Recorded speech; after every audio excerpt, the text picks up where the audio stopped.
Good morning madam. నమస్కారం. Good morning madam. Judge గారు defence తరఫున వాదించి తన తమ్ముడిని కాపాడుకోబోతున్నారు. అందుకే పదవి రాజీనామా చేశారు. ఇదిగో బాబు శేషు, అంతా నీ చేతుల్లో ఉంది.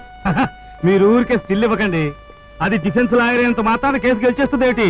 అబద్ధ సాక్ష్యంతో కేసు చీల్ చెండాలేస్తాను. శబాష్ బాబు శబాష్. ప్రొసీడ్.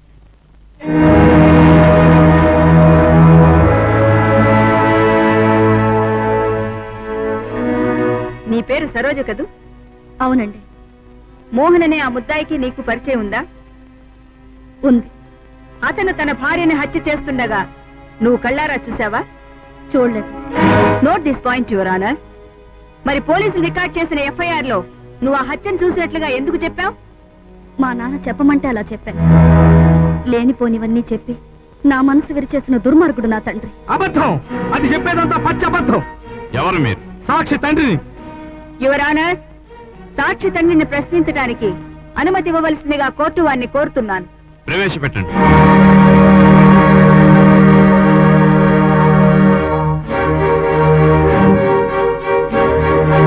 మీ పేరు? శేష్. ఏం చేస్తుంటారు? ఒకప్పుడు ఉద్యోగం చేసేవాడిని. ఒకప్పుడు అంటున్నారు, ఇప్పుడు చేయటం లేదా? లేదు, పోయింది. ఎందుకని? లంచం తీసుకున్న నేరానికి గవర్నమెంట్ వారు నన్ను ఉద్యోగం నుంచి తీసేశారు. Note this point your honour. సో మీ అమ్మాయి చెప్పినట్టు మీరు దుర్మార్గులేనన్నమాట. Objection your honour. సాక్షి ఎప్పుడో తీసుకున్న లంచానికి ఈ కేసుకి ఎటువంటి సంబంధం లేదు. యువర్ ఆనర్, ఈ కేసులో ముఖ్య సాక్షి సరోజ తన తండ్రి ప్రలోభ పెట్టడం మూలంగా అబద్ధపు సాక్ష్యం చెప్పానని వాంగ్మూలం ఇచ్చింది. తండ్రి దుర్మార్గుడని కూడా చెప్పింది. ప్రభుత్వ ఉద్యోగం చేస్తూ లంచం తీసుకునే మనస్తత్వం గల ఇతని గుణం ఆమె మాటల్ని బలపరుస్తున్నాయి. Objection over ruled. చూడండి శేషావతారం గారు, ఐ మీన్ శేషు గారు, మీ కూతురు చెప్పినట్టు మీరు దుర్మార్గులేనా? కాదు. మీ భార్య ఏం చేస్తుంటారు? నాకు భార్య లేదు, విడాకులు ఇచ్చాను. Note this point also your honour. సాక్షి లంచగొండి భార్యకు విడాకులు ఇచ్చాడు. భార్యకు విడాకులు ఇచ్చిన వాళ్ళంతా దుర్మార్గులు కాదు లాయర్ గారు. అలాగా? పెళ్ళంటే అర్థం ఏమిటి? తెలీదు. భార్య అంటే అర్థం ఏమిటి? Objection your honour. పెళ్లికి భార్యకి ఈ కేసుకి సంబంధం ఏమిటో నాకు బొత్తిగా తెలియడం లేదు. యువర్ ఆనర్, ఈ ముద్దాయి తన పెళ్లి రోజునే భార్యను చంపాడని అభియోగం వచ్చింది. తన భార్యకు విడాకులిచ్చి పెళ్ళంటే ఏమిటో, భార్య అంటే ఏమిటో, అది ఎంత పవిత్రమైన బంధమో తెలియని ఇతని మాటలకు విలువెంతో కోర్టు వారికి తెలియజేయాలనే నేను ఈ ప్రశ్నలు వేస్తున్నాను. Objection overruled. కోటమని మోహనే చంపాడని చెప్పమని మీ కూతురుతో మీరు చెప్పారా? చెప్పలేదు. అసలు సరోజ మీ కూతురేనా? అవును, నా కూతురే. మరి కన్న తండ్రి మీద అలాంటి అబాండం ఎలా వేసింది? ఆ పిల్లకి మీరంటే పగ? మౌనంగా ఉంటే కుదరదు మిస్టర్. ఇక్కడికి మీరు సాక్ష్యం చెప్పడానికి వచ్చారు. చెప్పండి, ఎందుకు మీ కూతురు అలా చెప్పింది? ఏమో నాకు తెలీదు. హత్య జరిగిన రోజు మీరు గెస్ట్ హౌస్ కు వెళ్లారు, అవునా? అలా స్టిల్ ఇస్తే లాభం లేదు మిస్టర్. చెప్పండి. నేను అక్కడికి వెళ్ళలేదు. వెళ్ళారు. మీరు మీ కూతురుతో కలిసి ఒక గదిలో ఉన్నారు. లేను. ఉన్నారు. అబద్ధం. మీరే అబద్ధం చెప్తున్నారు. అందుకు రుజువు. అడుగో అతనే. యువర్ ఆనర్, హత్య జరిగిన గెస్ట్ హౌస్ వాచ్మ్యాన్ నారాయణ్ని సాక్షిగా ప్రవేశపెట్టమని కోరుతున్నాను. గ్రాంటెడ్.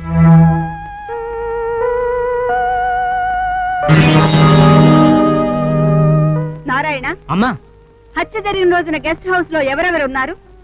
మరంటేనండి ఈయన గారు ఈయన భార్య గారునండి. ఆ గడ్డపోయిన ఆయన కూతురు పక్క పక్క గదిలో ఉన్నారండి. ఈ ముద్దాయి మోహన్ తన భార్యను హత్య చేశాడా? అబ్బో, ఈయన అట్టటోడు కాదండి. ఈ గడ్డపోడే రాత్రంతా అక్కడ తెచ్చాడండి. ఆనక ఓ నల్లటోడు ఇచ్చాడు. ఆడికి ఇంత ఎర్రటి బొట్టుందండి. ఈ గడ్డపోడి చెవులో ఏదో గొనిగాడండి, వెళ్ళిపోయాడండి. యువర్ ఆనర్, ఈ నేరం ఉద్దేశపూర్వకంగా ముద్దాయి మీద ఆరోపించబడిందని తెలుస్తోంది. నిజమైన హంతకుడు ఈ శేషావతారమేనని వ్యక్తమవుతోంది. కాదు, నేను హంతకుణ్ణి కాదు. మీరే హంతకులు. మీ అమ్మాయిని చేసుకోకుండా మోహన్ కోటమని పెళ్లి చేసుకున్నాడన్న కక్షతో కోటమని మీరే హత్య చేశారు. కాదు, ఎంపీ చంద్రశేఖరరావు గారు డబ్బిస్తే నా కూతురుతో అలా చెప్పించారు. అంతేగాని నాకు ఈ హత్యకి ఏ సంబంధం లేదు. నన్ను నమ్మండి ప్లీజ్.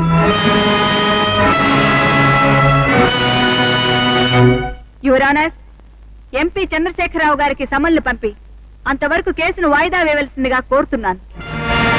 ఎంపీ చంద్రశేఖరరావు గారికి సమన్లు పంపించి రేపే కోర్టులో హాజరుపరచండి.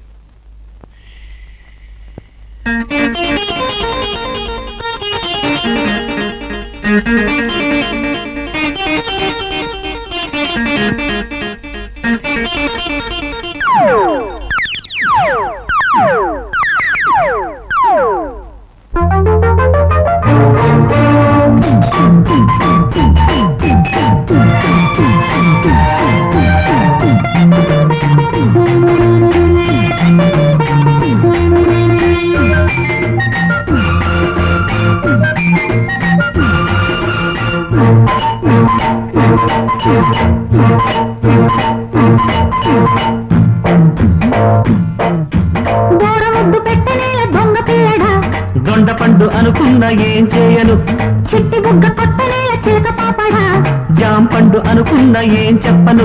కన్ను పిచ్చి పట్టింది పడుచువాడికి, కన్ను పిచ్చి పట్టింది పడుచువాడికి, ఏం పండు అడుగుతాడో మా పటేళ్ళకి, ఏం పండు అడుగుతాడో మా పటేళ్ళకి. అరే దూర బుగ్గ కనిపిస్తే దొంగిలించనా, దొండ పండు ఎత్తుకెళ్తే ఏం చేయను, చిలక ముద్దు పెట్టనిస్తే చిరికిలేయనా, జాం పండు జారిపోతే ఏం చేయను, పండు పిచ్చి పట్టినా పడుచుదానికి, పండు పిచ్చి పట్టినా పడుచుదానికి, మల్లె పండు యాడతేను మసక వేళకి, మల్లె పండు యాడతేను మసక వేళకి.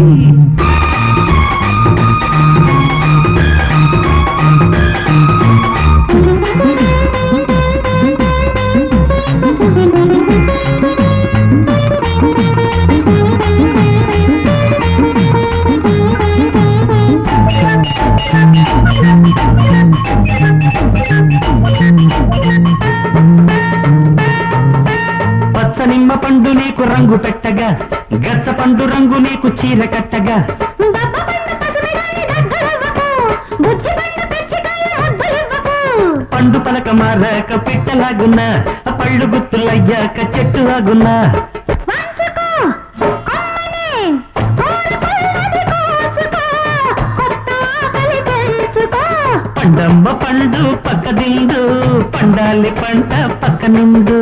పండమ్మ పండు పక్క దిండు, పండంటి బ్రతుకే పూల చెండు, దూర బుగ్గ కనిపిస్తే దొంగిలించనా, దొండ పండు ఎత్తుకెళ్తే ఏం చేయను, చిలక ముద్దు పెట్టనిస్తే చిటికిలేయనా, జామ పండు జారిపోతే ఏం చేయను.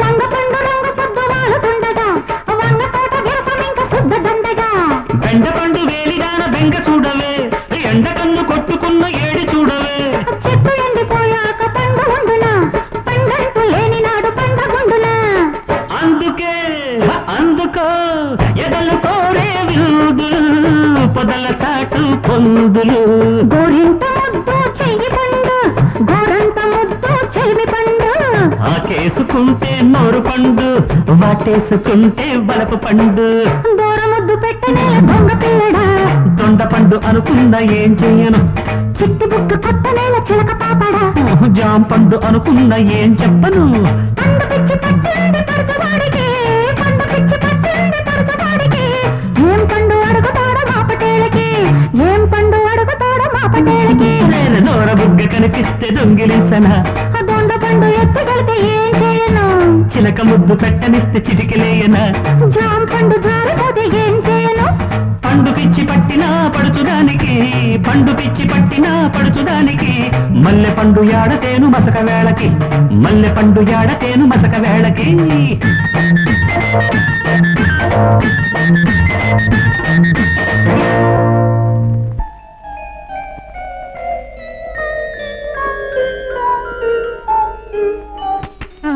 వీల్లేదు, అలా జరగడానికి వీల్లేదు. నువ్వు ఇక్కడ ఒక్క నిమిషం కూడా ఉండడానికి వీల్లేదు, కోర్టు మూసేసి చాలా సేపు అయింది, అలా బయటికి. అది కదయ్యా, ఇక్కడ మా అమ్మాయిని ఆ తగులుబాజీ రవిగాడు ఉండాలి. ఏరి ఇక్కడ ఎవరో లేరయ్యా, నువ్వేదో కలగన్నట్టున్నావు, అలా బయటికి. ఏం పే మా తరపున పనిచేస్తానని చెప్పి కోర్టులో చంద్రశేఖరరావు పేరు బయటెడతావా?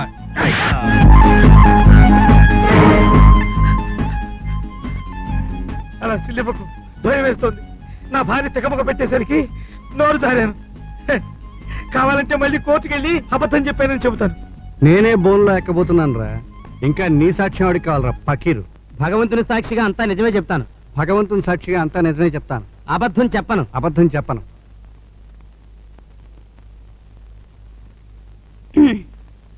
చూడండి చంద్రశేఖరరావు గారు, శేషు అనే ఆ వ్యక్తి మీకు తెలుసా? తెలీదు. సరోజ అనే అమ్మాయి మీకు తెలుసా? తెలీదు. పోనీ ముద్దాయి మోహన్ మీకు తెలుసా? తెలీదు. అసలు మీకేం తెలుసో చెప్పండి. నాకు ఈ కేసుతో ఏ సంబంధం లేదన్న విషయం తెలుసు. కోటమ్మను హత్య చేసిన రోజు గెస్ట్ హౌస్ కి మీరు వెళ్ళారు. నేను వెళ్ళలే. శేషుతో మాట్లాడటానికి మీరు వెళ్ళారు. నేను వెళ్ళలే. మరి శేషు అనే ఆ సాక్షి ఈ కేసుతో మీకు సంబంధం ఉందని ఎందుకు చెప్పాల్సి వచ్చింది? కుట్ర. ప్రతిపక్షాలు పన్నిందా? కాదు, మీరంతా కలిసి పనింది. మిస్టర్ చంద్రశేఖరరావు, మీరు న్యాయస్థానంలో నిలబడి మాట్లాడుతున్నారన్న విషయం గమనించండి. గమనిస్తున్నాను. అయ్యా న్యాయమూర్తి గారు, ఈ కేసుతో నాకు ఎటువంటి సంబంధము లేదు. కానీ ఈ లాయర్ రాజేశ్వరీదేవి గారికి శేషు అనబడే ఆ వ్యక్తికి సంబంధం ఉంది. వారు వీరికి విడాకులిచ్చిన మాజీ భర్త. ఈ ముద్దాయి మోహన్ ఈవిడ తమ్ముడు. ఈ డాన్సర్ సరోజ సాక్షాత్తు ఈవిడ కూతురు. ఈ 50 మంది కుటుంబ సభ్యులు మొన్నటి వరకు ఒకరి మీద ఒకరు కత్తులు దూసుకున్నారు. ఏ కారణం చేతనో ఇవాళ మళ్ళీ కలిశారు. నన్ను నా పరపతిని నాశనం చేయడానికి వీరంతా కలిసి ఈ నాటకం ఆడుతున్నారు. నా కొడుకు రఘు తన భార్యను హత్య చేశాడన్న కేసు ఇదే కోర్టులో ఇదే రాజశ్రీదేవి గారు జడ్జి స్థానంలో ఉండగా విచారణకు వచ్చింది. నా కొడుకు నిర్దోషం చెప్పడం కోసం వారింటికి వెళితే వారు చిరునవ్వు నవ్వి కొడుకును బయటికి తీసుకురావాలంటే కన్నీరు కాదండి పెట్టాల్సింది, ఖర్చు పెట్టాల్సింది డబ్బు అన్నారు. మిస్టర్ చంద్రశేఖరరావు, ఉన్నమాట చెప్తే ఎందుకండి అంత ఉలిక్కి పడతారు? ఇప్పుడు తన తమ్ముడిని రక్షించుకోవడం కోసం అదే జడ్జి పదవికి రాజీనామా చేసి ఇదే కోర్టులో లాయర్ గా అవతరించి ఈ జంట కేసులకి సంబంధం ఉందని చిత్రించిన ఈవిడి గారి తెలివితేటల్ని కోర్టు వారు గమనించి నన్ను రక్షించవలసిందిగా ప్రార్థిస్తున్నా. Court is అడ్జర్న్డ్.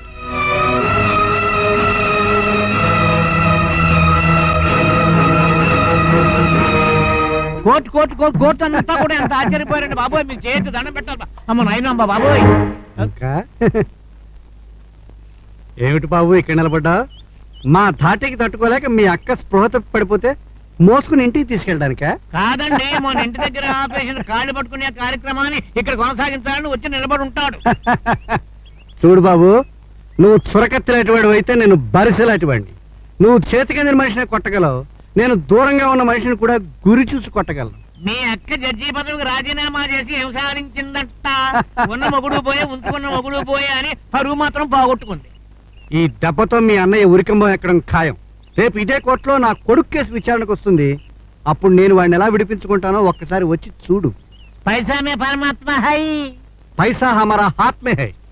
हेलो, तुम्हारे पास कुछ भी हो, हमारे पास दिल है, दिल.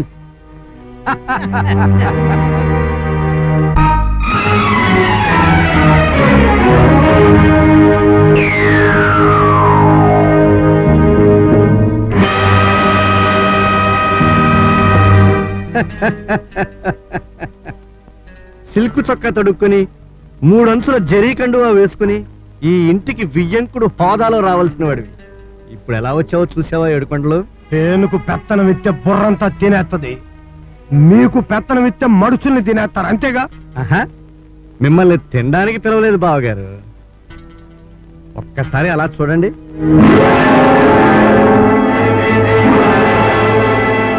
ఇప్పుడు అటు చూడండి.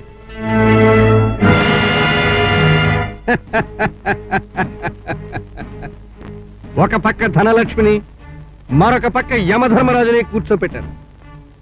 ఆ డబ్బు ఏమిటో తెలుసా? నీ కూతురు పేరు 5 నక్షత్రాల హోటల్ కట్టిస్తానని చెప్పానే, అదే డబ్బుతో ఇప్పుడు నీ కూతురు కేసుకి సమాధి కట్టించబోతున్నాను. మా సమాధులు లేకపోతే మీకు పునాదులు ఆడి నుంచి వచ్చినాయ్యా, అట్టగా కట్టించు. ఏడుకొండలు, ఈ డబ్బంతా నీకు ఇస్తాను. ఓ రోజు ఈ ఇంట్లో కూర్చొని ఒక మాట నావే జ్ఞాపకం ఉందా?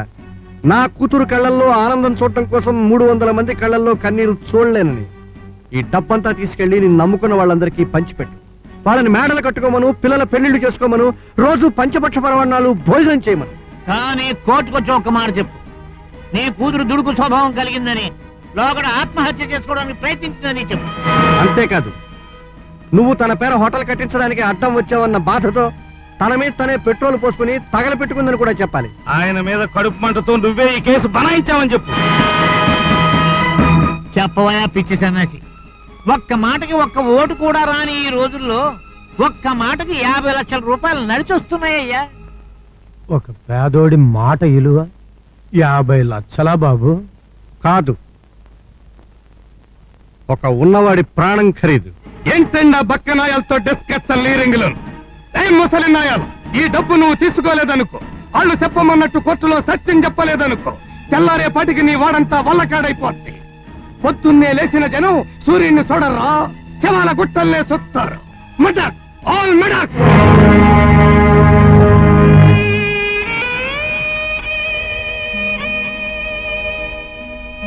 బాబు, ప్రాణం పోద్దన్న పిరికితనంతో కంటే పేదోడు బాగుపడతాడనే సంతోషంతో ఒప్పుకుంటున్నా బాబు. కానీ బాబు, తప్పుడు సాక్షికాలతో మీరేడు తప్పించుకోవచ్చు, కానీ పైన కర్మ సాక్షి ఒకడు ఉన్నాడు. ఆడి కాడి నుంచి మీరు తప్పించుకోలేరు, ఎవడూ తప్పించుకోలేడు. చెబుతా బాబు, మీ ఇష్టం వచ్చినట్టే చెబుతా. మీరు చెప్పమన్నట్టే చెబుతా.